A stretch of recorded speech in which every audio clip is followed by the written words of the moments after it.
Hi, my name is Payal. I am heading resume service operations for Naukri.com for now almost 8 years. And we look after a business revenue of almost over 100 crores. Six Sigma came into the picture when I thought that we were scaling up operations on a very large scale, and we were in fact expanding the team size. We had started with a unit of just about 2 people who used to do about 100 resumes in a month. And when I took over operations, we were looking at a scenario wherein we would have to probably service about 4,500 to 5,000 customer transactions every month. So it needed to put in a lot of processes in place. We started off with very basic data, and typical gut feel scenarios existed. So basis everybody's experiences of what they knew best, a lot of systems and processes and procedures were just there. They were formulated after hit and trial methods and after a lot of customer feedback and research as it happened along the way. but then it gradually became very imperative that a structured approach, rather a data-driven approach, and a lot of data should be collected, wherein we look at facts and figures, and then we kind of look at gaps in the existing processes, look at futuristic improvisations, and launch new products. Everything, which is where I think that Six Sigma fits the glove, fits. I mean everything, every slot perfectly, because my initial interactions when I looked into Six Sigma at the yellow belt level, where I saw simple tools which could have been implemented across the team, wherein everybody could be willingly participating. A lot of process changes were made in the previous training, after the previous training programs that I had attended, including deployment of mistake proofing tools. A couple of NVAs getting reduced because of process changes, and we could see benefits all over. I mean, our CSAT scores improved drastically because customers were really happy. We were able to maintain the norms. We were able to address customer grievances and resolve queries in a more effective manner. There was standardized communication with customers. So a lot of expectations, or rather we kind of enhanced the credibility of Naukri through these simple tools getting deployed at the workplace. Now with the green belt training with me in my bucket, I think a lot of more powerful and effective tools have kind of gotten added to the bouquet, and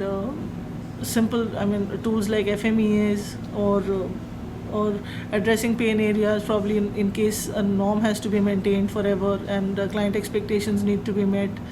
So a lot of tools in the green belt phase which got covered across the DMAC stages will come in handy, and we can seriously look at deriving a lot of benefits through these programs.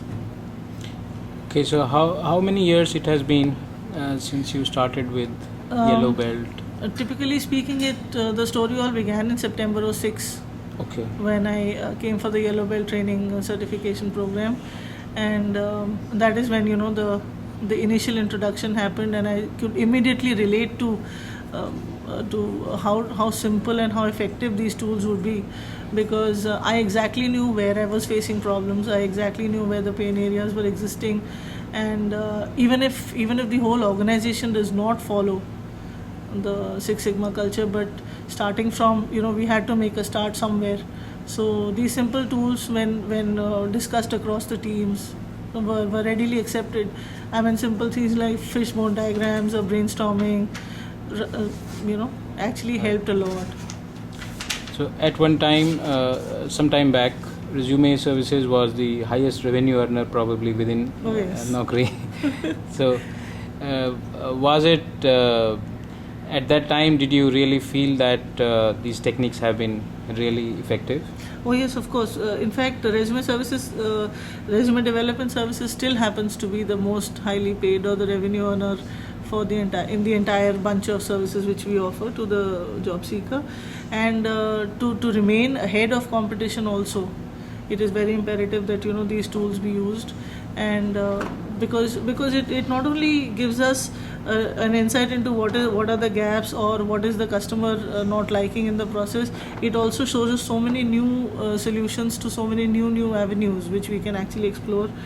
So it's a new world altogether, which is so effective and so powerful, and it's a pity that we didn't do it before '06. Yeah, at one time I felt that you are one person who is driving this as the first person in the company.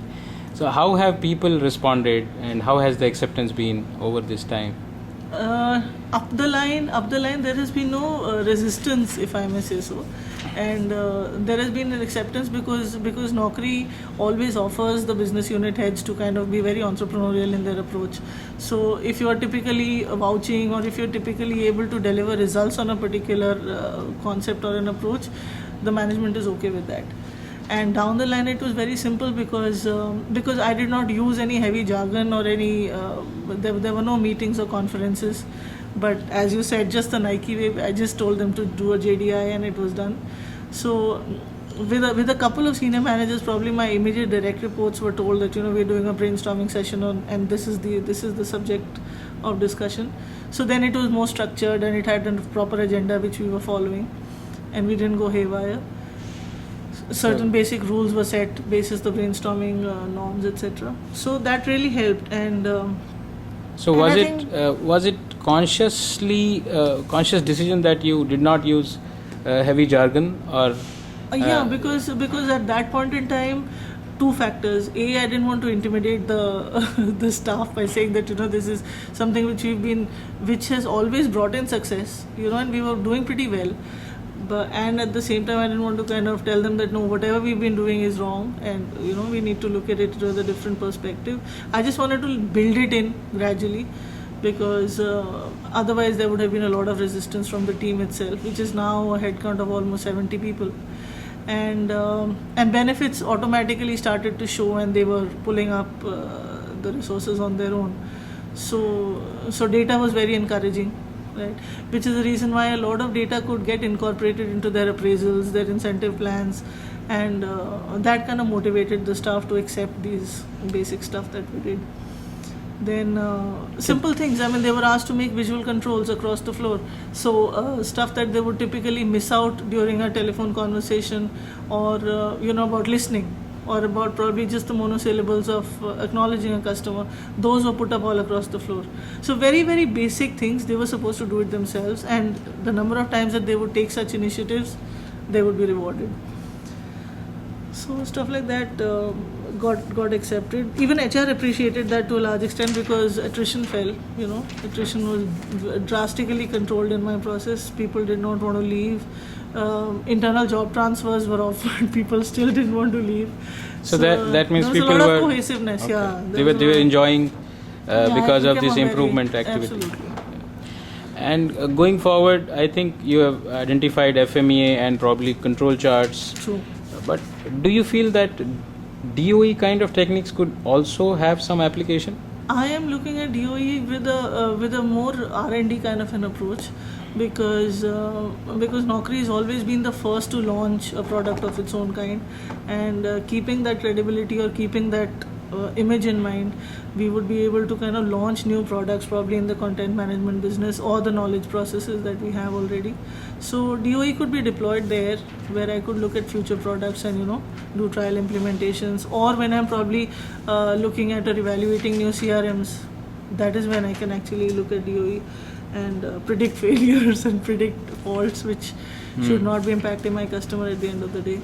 Right, I think with more advanced CRMs in use, absolutely, you have more opportunities for DOE, because you have certain things which you can do it one way or the other Correct. way. And CRMs actually provide such accurate and wide range of data that which would actually be like the backbone for any Six Sigma initiative as well.